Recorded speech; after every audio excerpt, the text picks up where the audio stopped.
It's going to be 42 years of our marriage now in October. ਤੇ ਕਦੇ ਐਂ ਲੱਗਿਆ ਹੀ ਨਹੀਂ ਸੀ ਵੀ ਸਫ਼ਰ ਕਦੇ ਜ਼ਿੰਦਗੀ ਦਾ ਇੰਨਾ ਕੁ ਖਾਈ 'ਚ ਵੀ ਡਿੱਗ ਸਕਦਾ. Never ever. But after retirement, like things suddenly changed.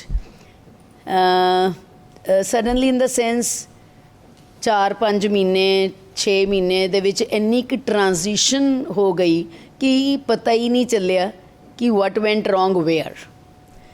ਕਿ ਇਹ ਨਹੀਂ ਸੀ ਪਤਾ ਚੱਲਦਾ ਵੀ ਕਿੱਥੇ ਕੁ ਉਂਗਲੀ ਰੱਖੀ ਜਾਵੇ, ਪਲੇਸ ਕੀਤੀ ਜਾਵੇ to find out what's happened. ਉਹ ਚੀਜ਼ ਦੀ ਰਿਅਲਾਈਜ਼ੇਸ਼ਨ ਸਰ ਬਹੁਤ ਲੇਟ ਆਈ. ਇਨੀਸ਼ੀਅਲੀ ਵੀ ਨਹੀਂ ਮੈਨੂੰ ਪਤਾ ਚੱਲਿਆ ਕਿ addiction has crept in. there is something like a bottle in between us.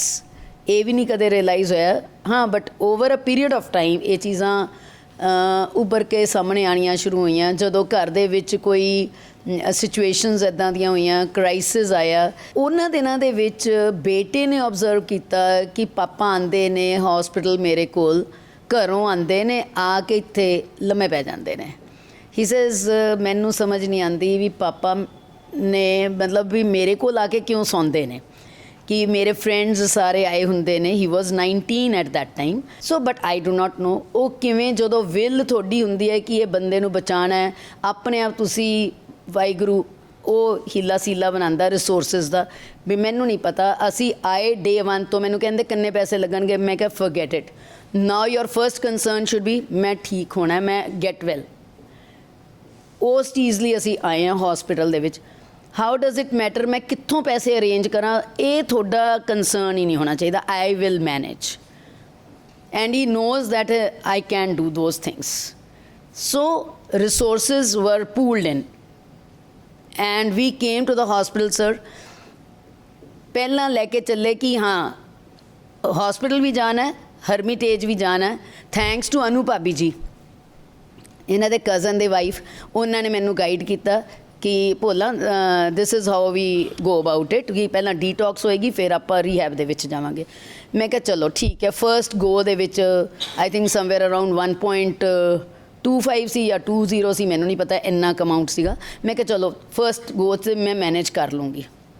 Next question then he started saying ਕਿ ਬਸ 1 ਮਹੀਨਾ ਹੋ ਗਿਆ ਹੁਣ ਆਪਾਂ ਚੱਲੀਏ ਘਰ ਨੂੰ. ਮੈਂ ਕਿਹਾ ਮੈਂ ਤਾਂ ਨਹੀਂ ਚੱਲੀ.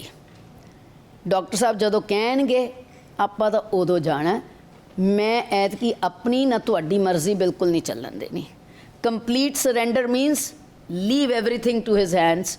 ਹੀ knows best. You are his patient, he is your doctor. So doctor knows the best. When is the right time for you to move out of the rehab? First litmus test ਦਿੰਦੇ ਹੋ ਤੁਸੀਂ 2 days ਲਈ ਜਦੋਂ ਘਰ ਭੇਜਦੇ ਹੋ. That is to see, to get the feedback how the patient responds in the home environment. ਇੱਥੇ ਤਾਂ ਬੜਾ protective environment ਹੈ ਨਾ. ਤੁਸੀਂ ਇੱਥੇ ਕਿੰਨੇ ਸਕੂਨ ਦੇ ਵਿੱਚੋਂ, ਕਿਤੇ ਬਾਹਰ ਨਹੀਂ ਜਾਣਾ, ਕੋਈ ਰੋਟੀ ਦਾ ਫਿਕਰ ਨਹੀਂ, ਕੁਛ ਨਹੀਂ. You are in an enclosed space. Problems will come to you when you move out in the open in the society, when you are interacting with other kind of people other than what we are here for.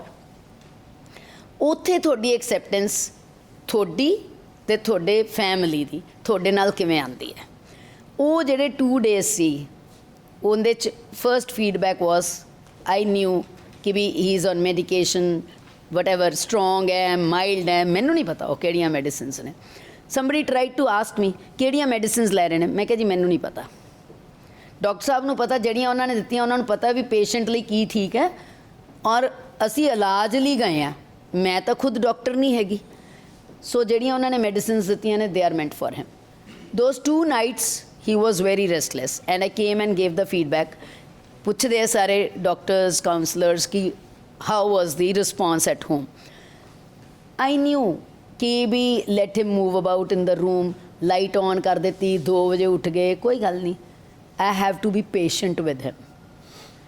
Patient ਉਹ ਨੇ ਪਰ ਮੈਨੂੰ ਆਪਣੀ tolerance ਅਤੇ patience ਮੌਜੂਦ ਰੱਖਣੀ ਪਏਗੀ if I want him to recover. ਕਿਉਂਕਿ ਮੈਂ ਖੁਦ ਬਹੁਤ ਕੁਛ ਸਿੱਖ ਰਹੀ ਹਾਂ ਉਸ ਟਾਈਮ ਦੇ ਉੱਪਰ. And this process went on. So we managed to complete our 100 days program. and immediately another litmus test came to our family ਕਿ ਅਗਸਤ ਦੇ ਵਿੱਚ ਹੀ ਸਾਡੇ ਸਰ ਜੁਲਾਈ ਐਂਡ ਦੇ ਵਿੱਚ 100 ਡੇਜ਼ ਹੋਏ ਸੀਗੇ ਸੋ ਇਮੀਡੀਏਟਲੀ ਮੇਰੇ ਬੇਟੇ ਦਾ ਫੋਨ ਆਇਆ ਅਗਸਤ ਦੇ ਵਿੱਚ ਕਿ mama can you come Australia ਆਉਣਾ ਕਿ ਬੇਟੇ ਨੂੰ ਲੋੜ ਹੈ ਕਿ he is not keeping well ਅਤੇ ਅਸੀਂ ਇੰਨੀ ਛੁੱਟੀ ਨਹੀਂ ਲੈ ਸਕਦੇ ਮੈਂ ਕਿਹਾ I can come but I will have to think about your dad ਕਿ ਵੀ ਉਹਨਾਂ ਨੂੰ ਕਿਵੇਂ ਮੈਨੇਜ ਕਰਨਾ ਕਿ ਅਗਰ ਮੈਂ 1 ਮਹੀਨੇ ਲਈ ਵੀ ਜਾਂਦੀ ਹਾਂ ਮੈਂ I can't leave him alone like this ਕਿ ਮੇਰਾ ਤਾਂ ਹੁਣ ਇੰਨੀ ਮਿਹਨਤ ਕਰਕੇ ਇੱਥੇ ਤੱਕ ਅਸੀਂ ਪਹੁੰਚੇ ਹਾਂ ਅਤੇ ਮੈਂ ਇਹਨਾਂ ਨੂੰ ਇਕੱਲੇ ਨਹੀਂ ਘਰ ਛੱਡ ਕੇ ਜਾ ਸਕਦੀ ਨੋ ਵੇ ਮੈਨੂੰ ਪਤਾ ਸੀਗਾ ਮੇਰੇ ਲਈ ਬੈਸਟ ਆਪਸ਼ਨ ਹੈ ਮੇਰਾ ਹਰਮਿਟੇਜ ਕਿ ਮੈਂ ਇਹ ਹਰਮਿਟੇਜ ਹੀ ਰਹਿਣਗੇ 1 ਮਹੀਨਾ ਅਗਰ ਮੈਂ ਉੱਥੇ ਜਾਊਂਗੀ ਬਾਹਰ ਕਿਉਂ ਮੈਨੂੰ ਪਤਾ ਘਰ ਨਹੀਂ ਇਹ ਚੀਜ਼ਾਂ ਮੈਨੇਜ ਹੋ ਸਕਦੀਆਂ and then I told my son ਮੈਂ ਕਿਹਾ let me speak then he says ਕਿ ਨਹੀਂ ਮੈਂ ਤਾਂ ਆਉਣਾ ਚਾਹੁੰਦਾ ਮੈਂ ਵੀ ਨਾਲ ਚੱਲੂੰਗਾ ਮੈਂ ਕਿਹਾ ਨਾ ਮੈਂ ਕੋਈ ਡਿਸੀਜਨ ਨਹੀਂ ਲੈ ਰਹੀ ਮੈਨੂੰ ਪਹਿਲਾਂ ਡਾਕਟਰ ਸਾਹਿਬ ਨਾਲ ਗੱਲ ਕਰਨ ਦਿਓ ਕਿ what is the best solution for this we came ask doctor sir he says yes he can go medicines ਸਾਰੀਆਂ ਲੈ ਕੇ ਗਏ ਨਾਲ ਲਿਖਵਾ ਕੇ ਲੈ ਕੇ ਗਏ ਕਿਉਂਕਿ ਇੰਨੀਆਂ ਮੈਡੀਸਿਨਸ ਤੁਸੀਂ ਕੈਰੀ ਕਰ ਰਹੇ ਹੋ ਓਵਰਸੀਜ਼ ਸਾਰੀ ਚੈਕਿੰਗ ਹੋਣੀ ਹੈ ਕੀ ਹੈ ਤੁਹਾਡੀ problem everything has to be done but in the flight yes ਤੁਸੀਂ ਮੰਨੋਗੇ ਫਸਟ ਫਲਾਈਟ ਸੀਗੀ ਸਰ ਲੰਬੀ ਫਲਾਈਟ ਹੈ 13 ਘੰਟੇ ਦੀ ਹਾਲਟ ਵੀ ਸੀਗਾ ਫਲਾਈਟ ਦੇ ਵਿੱਚ ਕਿੰਨੀ ਨੇੜਿਓਂ ਤੀ ਤੁਹਾਡੀਆਂ ਟਰੋਲੀਜ਼ ਜਾਂਦੀਆਂ ਨੇ ਡਰਿੰਕਸ ਦੀਆਂ ਏਅਰ ਹੋਸਟੈਸਸ ਸਭ ਨੂੰ ਸਰਵ ਕਰ ਰਹੀਆਂ ਨਾਲ ਤੁਹਾਡੇ ਦੂਜੇ ਬੈਠੇ ਹੁੰਦੇ ਨੇ passengers so I was very much alert and wide awake ਵੀ ਭਰਾਵਾ ਰੱਬਾ ਸੱਚੇ ਪਾਤਸ਼ਾਹ ਇੱਥੇ ਤੱਕ ਲਿਆਂਦਾ ਹੁਣ ਅੱਗੇ ਵੀ ਬਾਂਹ ਫੜ ਕੇ ਪਲੀਜ਼ ਬੇੜਾ ਪਾਰ ਲੰਘਾ ਦੇ ਮੇਰਾ ਬੰਦਾ ਤਾਂ ਸੁੱਖ ਸਾਨ ਨਾਲ ਉੱਥੇ ਪਹੁੰਚੇ ਅਤੇ ਸੁੱਖ ਸਾਨ ਨਾਲ ਅਸੀਂ ਵਾਪਸ ਆਈਏ ਆਪਣੇ ਲੁਧਿਆਣੇ thank God that journey was little okay though I was tense I do not know about him we came out of it 1 ਮਹੀਨਾ 1.5 ਮਹੀਨਾ ਲਗਾ ਕੇ ਆਏ ਸੀ ਪਤਾ ਨਹੀਂ ਮੈਨੂੰ ਉਸ ਤੋਂ ਪਿੱਛੋਂ ਫੇਰ ਅਸੀਂ ਆਏ we again came to rehab 20 ਦਿਨ 15 ਦਿਨ ਅਸੀਂ ਔਨ ਐਂਡ ਆਫ ਇਹ ਆਉਂਦੇ ਸੀਗੇ ਇਹਦੀ ਜਰਨੀ ਕੋਈ ਵੀ ਸਿਖਾਲੀ ਨਹੀਂ ਹੈਗੀ ਜਦੋਂ ਆਪਾਂ ਇੱਕ ਬੱਚੇ ਨੂੰ ਚੱਲਣਾ ਸਿਖਾਉਂਦੇ ਹਾਂ ਕਿੰਨੀ ਵਾਰੀ ਉਹ ਬੱਚਾ ਡਿੱਗਦਾ ਹੈ ਅਤੇ ਕਿੰਨੀ ਵਾਰੀ ਉਹ ਖੜਾ ਹੁੰਦਾ ਹੈ ਅਤੇ ਤਾਂ ਉਹ ਤੁਰਨਾ ਸਿੱਖਦਾ ਫਸਟ ਸਟੈਪ ਲੈਂਦਾ 2 ਲੈਂਦਾ ਫਿਰ ਡਿੱਗੂਗਾ 4 ਲਊਗਾ ਫਿਰ ਡਿੱਗੂਗਾ so it was a long journey and it took us at least 2 years regular follow up with the Hermitage and the hospital and that is the way that we have come through this and now it's 7 years but from the last 2 years sir yes I am very happy to say this कि we were all at home lockdown ਕਰਕੇ ਬਹੁਤ ਚੀਜ਼ਾਂ ਸਿਖਾ ਲੀਆਂ ਹੋਈਆਂ ਕਿਉਂਕਿ ਬਾਹਰ ਦਾ exposure ਘਟ ਗਿਆ ਸਾਰਾ ਕੁਝ ਘਰ ਹੀ ਆਉਂਦਾ ਸੀ ਸੋ ਬਾਹਰ ਜਾਣ ਦੀ ਲੋੜ ਹੀ ਨਹੀਂ ਸੀ ਪੈਂਦੀ ਉਹ ਵੀ ਇੱਕ ਸਾਡੀ ਸੇਵਿੰਗ ਗ੍ਰੇਸ ਸੀਗੀ ਕਿ ਕਿਤੇ ਵੀ ਅਸੀਂ ਬਾਹਰ ਨਹੀਂ ਸੀ ਨਿਕਲ ਪਾ ਰਹੇ ਸੋ that is how we tied it ਮਤਲਬ went along and here we are so it's all thanks to sir the team wonderful team any day sir any day a big salute